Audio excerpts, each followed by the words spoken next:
Welcome to my channel Srinidhi learning English. ఈరోజు మనం కొన్ని ఇంగ్లీష్ వాక్యాలు నేర్చుకుందాం. He has changed a lot after his marriage just like any other guy. అందరిలాగే అతను కూడా పెళ్ళి అయిన తరువాత బాగా మారిపోయాడు.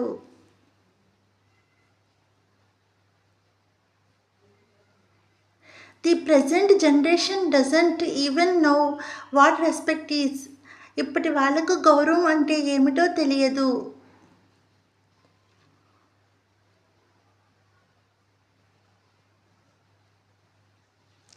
But those times have changed now.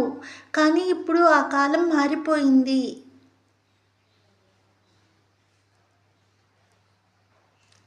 Earlier people used to respect elders. గతంలో ప్రజలు పెద్దవాళ్లను గౌరవించేవారు.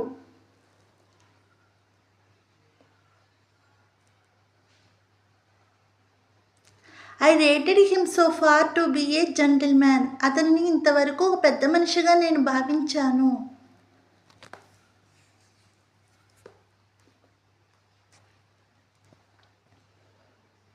But all the rest of my family members are very pious. కానీ మిగిలిన మా కుటుంబ సభ్యులందరికీ దైవభక్తి చాలా ఎక్కువ.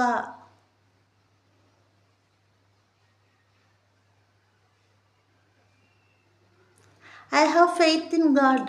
నాకు దేవుడి మీద నమ్మకం ఉంది.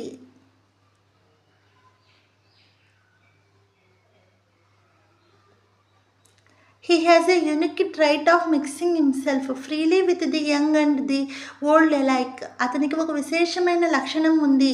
ఆయన చిన్న వయసు వాళ్ళతోనూ పెద్ద వయసు వాళ్ళతో కూడా సరదాగా కలిసిపోతాడు. If I am what I am today, it is all because of my hard work and perseverance. నేను ఈరోజు ఇలా ఉన్నానంటే దీనికంతటికీ కారణం నా కృషి, నా పట్టుదల. Don't make a mountain out of a molehill. గోరంత విషయాన్ని కొండంత చేయకు.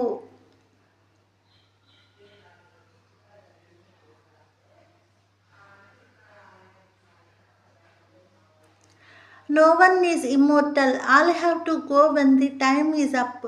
శాశ్వతంగా ఎవరూ ఉండిపోరు. కాలం తీరిపోయినప్పుడు అందరూ వెళ్ళిపోవలసిందే.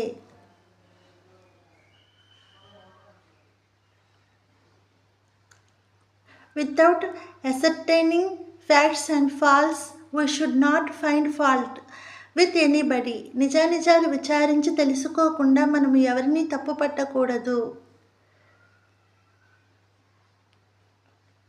It is nothing but self-deception if anybody says he had never lied in life.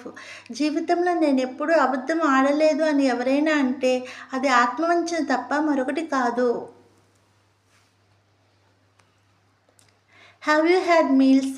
Tell me if not let us have it together. నీవు భోజనం చేశావా? చేయకపోతే చెప్పు, ఇద్దరం కలిసి భోజనం చేద్దాం.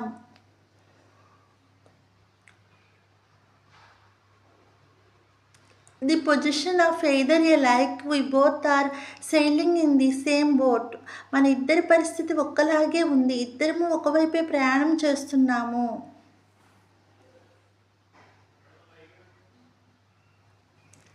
But what is the use of your repenting now when things have got out of hands? కానీ పరిస్థితులు చేజారిపోయిన తర్వాత ఇప్పుడు నువ్వు పశ్చాత్తాపడితే మాత్రం ప్రయోజనం ఏముంది?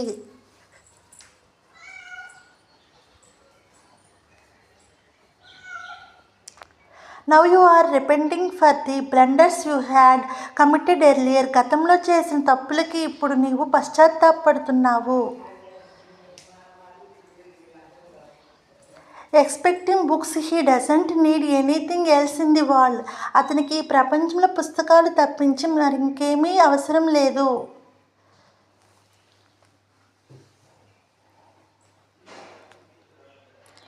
He is a big bookworm. అతను ఒక పెద్ద పుస్తకాల పురుగు.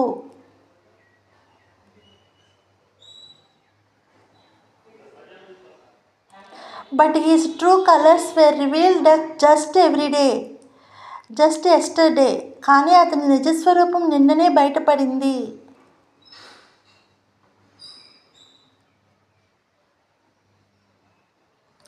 Thanks for watching. ఈ వీడియో కనుక మీకు నచ్చినట్లయితే లైక్ చేయండి, షేర్ చేయండి, సబ్స్క్రైబ్ చేయండి.